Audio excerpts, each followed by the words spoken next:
Week 16 of the fantasy baseball season, and here's a few pitchers I look to drop this week. The first guy, Alek Manoah of the Toronto Blue Jays. I know last season Manoah had a great year, close to getting to that Cy Young. He was in the top 5 in the voting, but this season's been a train wreck. We know he already got sent down to the complex earlier in the year, is Manoah. And right now, fantasy owners still own him in 66% of fantasy leagues, but I just think it's a lost season, unfortunately, for Manoah. On the year, 72.1 innings, 2-1-8 record, 62 Ks, a 6.10 ERA, a 1.80 whip, and 3 quality starts. And over the last couple weeks since he returned from the minors, 8.1 innings, 0-1 record, 6 Ks, a 7.56 ERA, a 1.80 whip. So right now, Manoah is not doing anything real for fantasy owners.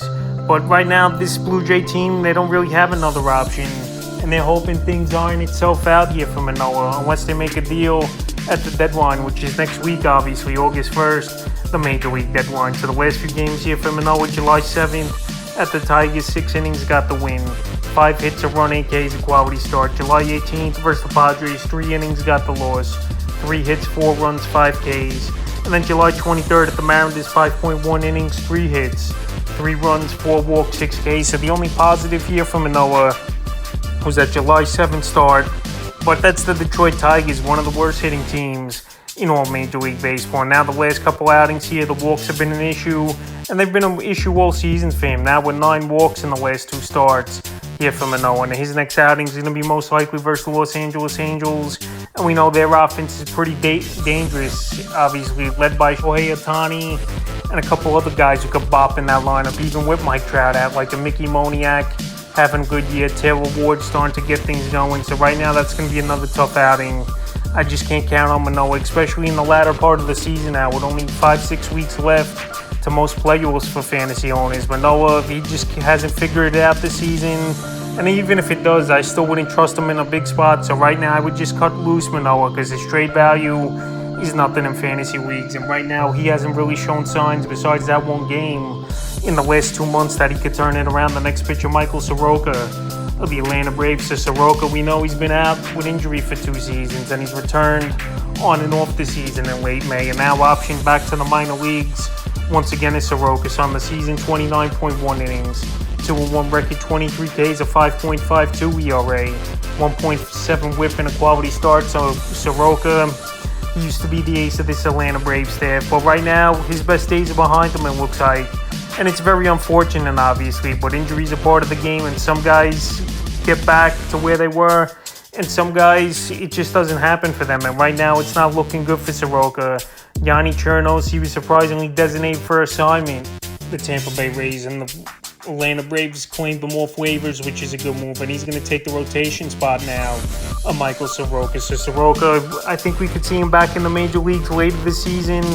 But like I said, he really hasn't been the same pitcher like he was, obviously, a few seasons ago. Like July 5th at the Guardians, 4.2 innings, 5 hits, no runs, 3 walks, 4 Ks. July 16th versus the White Sox, 3 innings, no decision, 3 hits, 2 runs, 3 Ks in that one.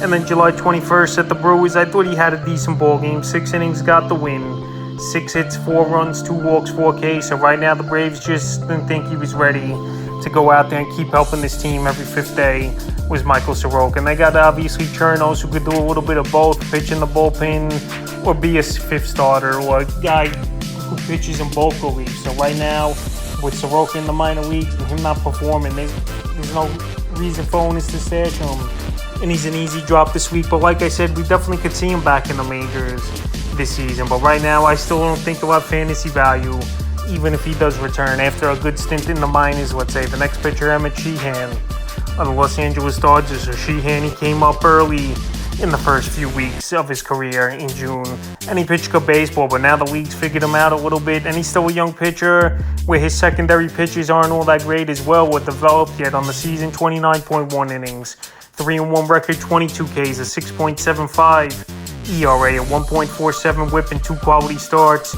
for Sheehan. But the last month, he's been getting rocked. 2-1 record, 17.1 innings, 15 Ks, a 10.38 ERA, and a 2.08 whip. So right now, those numbers obviously are horrible for Sheehan. And it's unfortunate as well. He was off to the great start, like I mentioned, but now He's really struggled, and it wouldn't be surprising to me if the Dodgers obviously make a trade for a starting pitcher at the deadline, or just send Sheehan down to the minor leagues.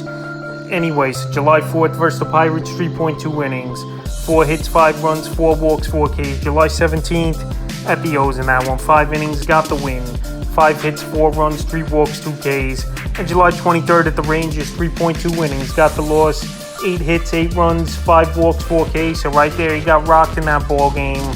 And we know the Rangers is probably the best offense than the Atlanta Braves this season in the major leagues. But still, the last few ball games, he's really been getting hit big time here is Emmett Sheehan. And like I said, I could see the Dodgers go out there and make a deal for Lucas Giolito possibly, or whatever other starting pitcher might be on the trade block come the deadline on August 1st. So right now, with Sheehan struggling and the Dodgers with a decent farm system where they can make a move for a good starter, this is a time where Sheehan's most likely droppable and a guy that's going to get optioned either way. So I would drop him this week. The next pitcher, AJ Puk of the Miami Marlins. So Puk, he got off to a great start early in the season.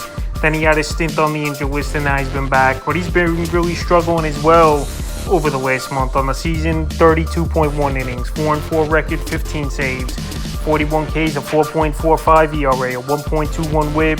But the last month here, it's been a train wreck. 10 innings, 1-2 record, 5 saves, 15 Ks, a 7.20 ERA, 1.30 WHIP. So after the All-Star break, this Miami team, they've been free-falling 1-8 in this time. And right now, AJ Puk, he's been struggling as well the last 2 out of 3 outings.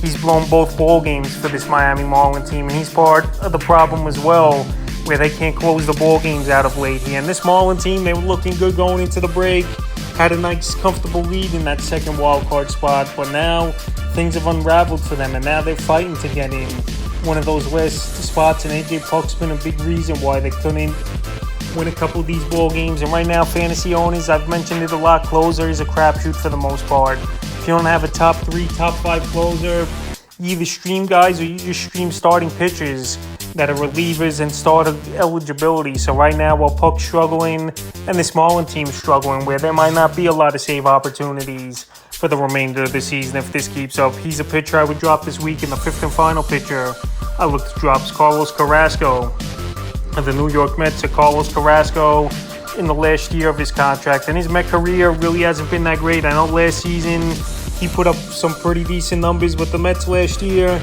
I think they played over their heads, and this season things have panned out where they're 7 games under 500, where last season everything was going right for them. But right now, things have evened out. So on the season for Carrasco, 68 innings, 3-4 record, 50 Ks, a 5.82 ERA, 1.57 WHIP, and 3 quality starts. In the last couple weeks here, he's been batting practice, 7 innings, 0-1 record, 7 Ks, 11.57 ERA, 2.86 WHIP. So right here, he's definitely struggling, is Carlos Carrasco.